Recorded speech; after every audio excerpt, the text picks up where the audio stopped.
bom dia, boa tarde e boa noite. Eu passei essa questão de língua portuguesa para concurso público e agora eu vou fazer a resolução dela. Sou advogado e professor de curso preparatório para concursos públicos.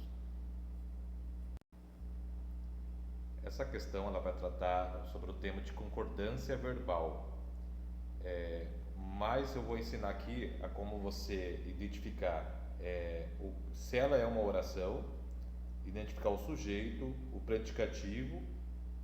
E também vou falar um pouco sobre orações sem sujeito e também do pronome relativo que muitas vezes esse pronome ele vai poder ser um sujeito, mas eu vou explicar melhor na questão. Eu vou deixar minha descrição no vídeo do YouTube abaixo. Não se esqueça de se inscrever no canal e compartilhar esses vídeos para ajudar a fazer mais conteúdos.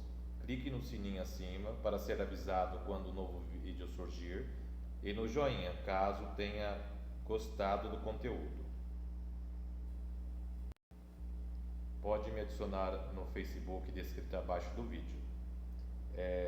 Eu também estou vendendo umas apostilas também voltada para concurso público de questões de vários temas. Agora esse ano provavelmente vai ter muitos concursos e eu acho que o ideal é treinar com questões e essas questões elas são comentadas na minha apostila. Ela está num preço bem barato. E também tem um patrocinador aí, que é o Wisdom, é manutenção de celulares e computadores.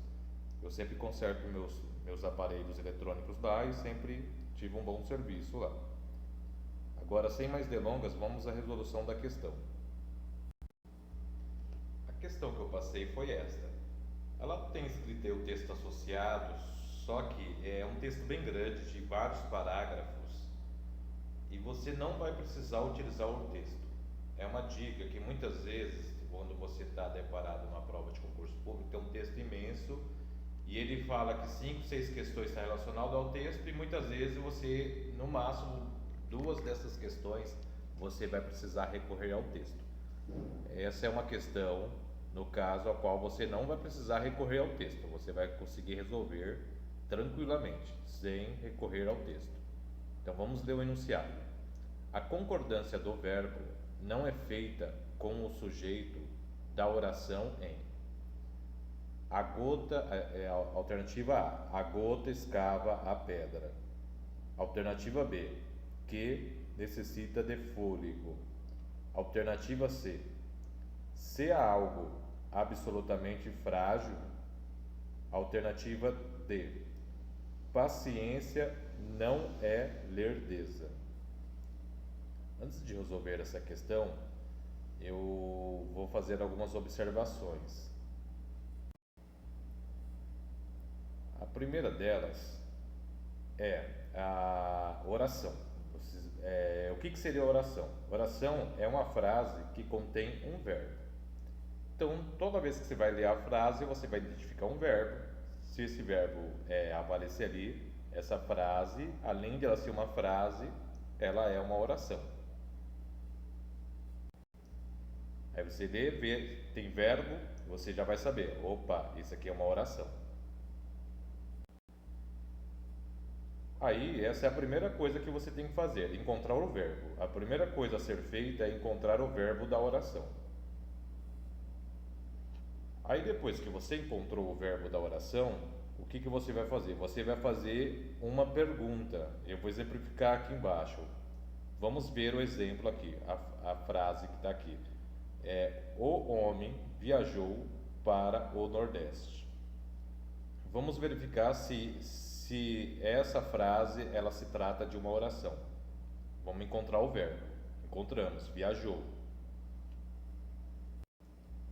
Certo? Eu vou até circular esse verbo aqui, ó, viajou. Encontramos o verbo, viajou, logo essa frase é uma oração. A segunda coisa a ser feita, vamos fazer uma pergunta partindo do verbo à frente. A pergunta você utiliza quem? Você vai fazer o seguinte: a partir do verbo viajou, você vai perguntar: quem viajou para o Nordeste? Toda essa extensão depois do quem se trata de um predicativo. Aí, da pergunta vai surgir uma resposta: quem viajou para o Nordeste? A resposta é o homem. Logo, essa resposta era o sujeito. Então, como que você faz para encontrar e separar sujeito do predicado aqui? Você vai fazer a pergunta a partir do verbo. Encontrou o verbo, viu que é uma oração porque contém o verbo, fez a pergunta da extensão toda, você encontra o predicativo, ou seja, o que se fala sobre esse sujeito, e a resposta é o sujeito. Viajou para o Nordeste, essa situação é o que se falou do homem, que é o sujeito. Aí você encontra tudo, com todo esse esquema. Encontra o verbo, identificou que é uma oração, faça a pergunta para o verbo, a resposta é o sujeito, e toda a pergunta, tirando quem, é o predicado, que é o que se fala sobre o sujeito. Aí você encontrou todos esses termos só com esse esquema. Bom, pessoal, aqui já deu um panorama aqui sobre essas identificações. Isso vai te ajudar muito a resolver as questões. Agora, tem um caso peculiar aqui que é a oração sem sujeito. Ou seja, aquele esquema que eu expliquei, se você fizer a pergunta e não surgir resposta, ou seja, não surge o sujeito, porque a resposta seria o sujeito. Vamos exemplificar aqui. Por exemplo, aqui vou pegar uma caneta. Vamos identificar o verbo aqui, da primeira frase aqui embaixo. Nevou, tá vendo? Encontrei o verbo. Nevou. Agora eu vou fazer aquela pergunta com o quem. Quem nevou bastante em Santiago? Ora, não tem quem nevou. Então você não consegue encontrar a resposta. Quem nevou bastante em Santiago? Você não encontrou? Você vai saber que não tem sujeito. Aqui é a mesma coisa. Se você, ou de baixo aqui, ó, há muita gente nessa sala. Se você perguntar quem há muita gente nessa sala, você não consegue encontrar a resposta, ou seja, não encontra o sujeito. A mesma coisa aqui embaixo, ó, no choveu. Identificou o verbo, viu que é uma oração, pergunta quem choveu o dia todo ontem. Não tem quem choveu o dia todo ontem.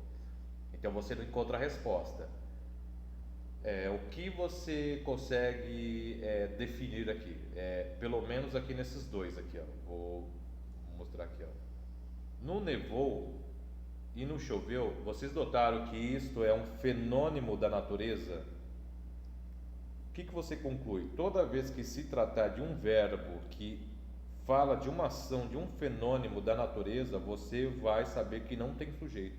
Se você fizer o esquema do quem, você não vai encontrar, e você já fica com isso no automático. Opa, fenômeno da natureza, choveu, nevou, ventaneou e assim por diante. Toda vez que for fenômeno da natureza, ou você faz a pergunta e não encontra o quem, você vai saber que não tem sujeito.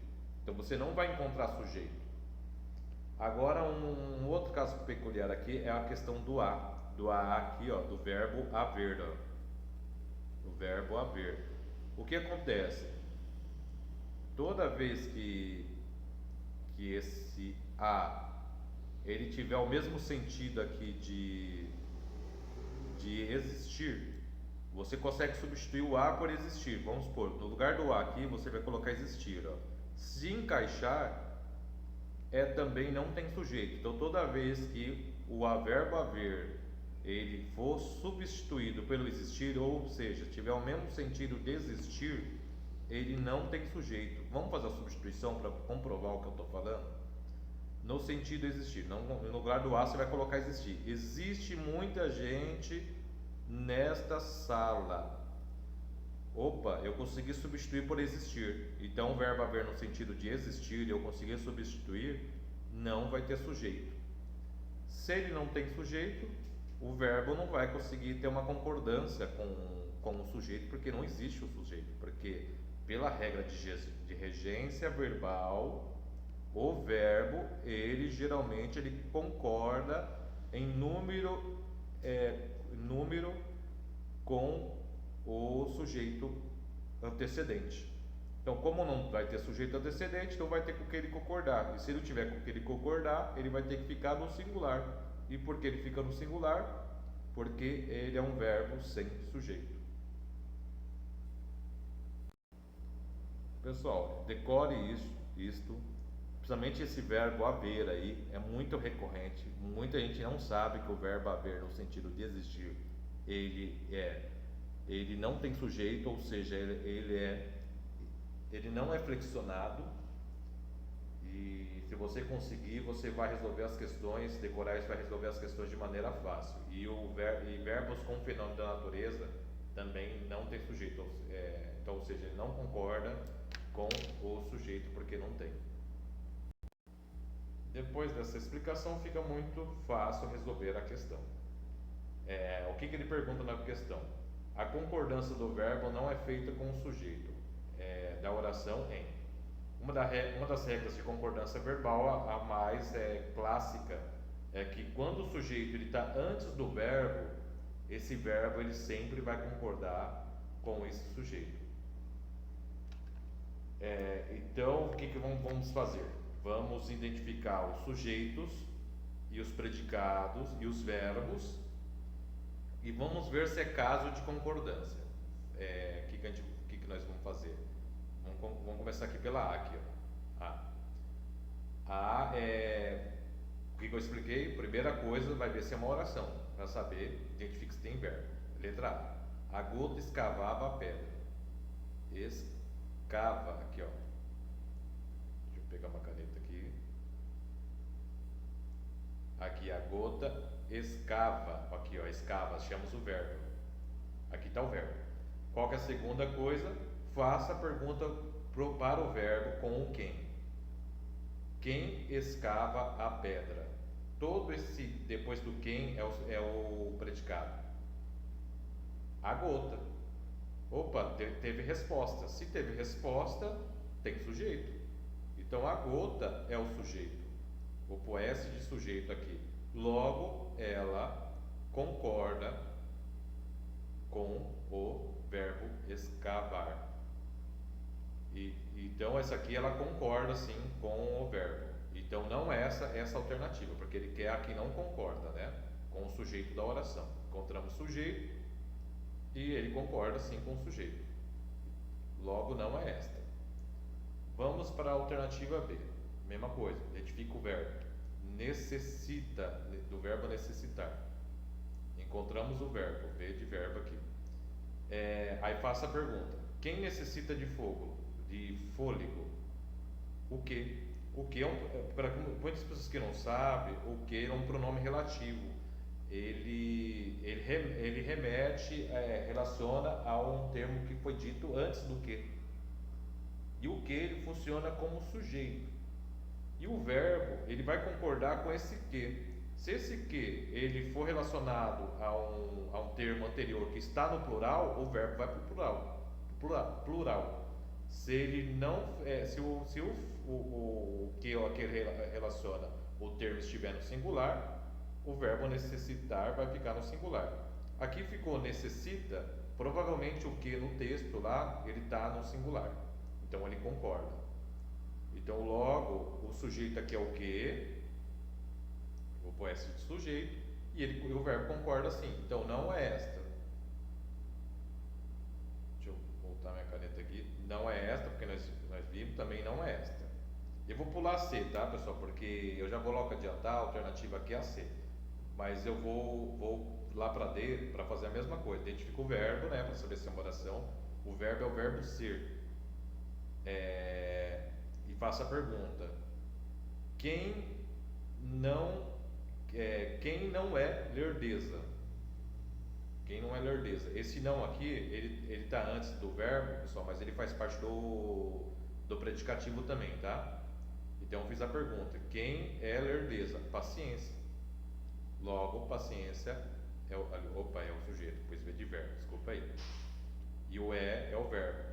Então o concorda com paciência. Paciência, como está no singular, o verbo ser também está no singular. Então o verbo ser aqui concorda sim com o sujeito e tem sujeito. Não é esta. Então, pessoal, qual que só pode ser? A letra C. A letra C é o caso do verbo haver no sentido de existir, como eu expliquei. O verbo haver no sentido de existir, ele não tem sujeito. ele é um verbo sem sujeito. E o verbo haver ele sempre vai ficar, quando estiver no sentido de existir, no singular. Ou seja, ele não vai ter sujeito para concordar.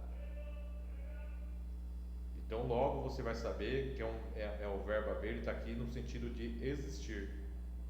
E quando ele está no sentido de existir, ele não concorda com o sujeito.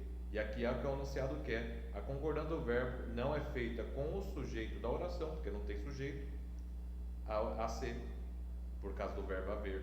Se há algo absolutamente frágil, posso substituir por existir lá. Ó, vamos ver como vai ficar certíssimo.